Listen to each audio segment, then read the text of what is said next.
हसीन पाकिस्तानी अदाकारा और मॉडल सादिया इमाम ने अपनी लाडली बेटी के खतरनाक बीमारी के हवाले से लाइव शो में अहम इंकशाफ कर दिया।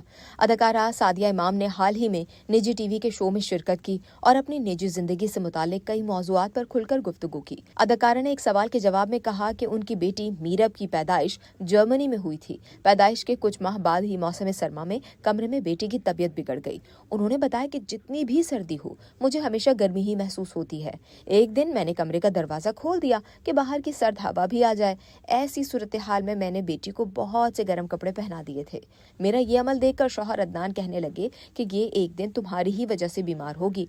सादिया ने अपनी बात जारी रखते हुए कहा कि चंद दिन बाद ऐसा ही हुआ। बेटी शदीद बुखार में मुब्तला हो गई तो मैंने समझा कि उसे ठंड महसूस हो रही होगी, तो मैंने उसे गर्म कपड़े पहना दिए, लेकिन बुखार कम होने के बजाय बढ़ता चला गया। उन्होंने कहा कि लाडली बेटी की ये हालत मुझसे बर्दाश्त नहीं हो रही थी, तो उसे डॉक्टर के पास ले जाने के लिए शौहर को फोन किया, लेकिन उन्होंने उठाया नहीं। उसी लम्हे जेठ को फोन किया तो भागते हुए घर आए और हमें अस्पताल ले गए। अदाकारा ने कहा कि अस्पताल में इलाज होने के बाद डॉक्टर ने मुझे बताया कि ये शुक्र है कि आपने कमरे की खिड़की खोल रखी थी, क्योंकि ज्यादा गर्म कपड़े बच्ची को पहनाने की वजह से उसके जिस्म में गर्मी की शिद्दत बहुत बढ़ गई। इसी वजह से अब मीरब 7 साल तक फिट्स नामी बीमारी में मुब्तला रहेगी। वाज़ेह रहे कि इंटरव्यू के आखिर में सादिया ने पाकिस्तानी माओं को बच्चों को मौसम सरमा में सेहतमंद रखने के लिए मशवरा दिया कि अगर माँ को सर्दी कम महसूस हो रही है तो बच्चों को भी उसी हिसाब से गर्म कपड़े पहनाएं जिस हिसाब से उन्होंने खुद पहन रखे हैं।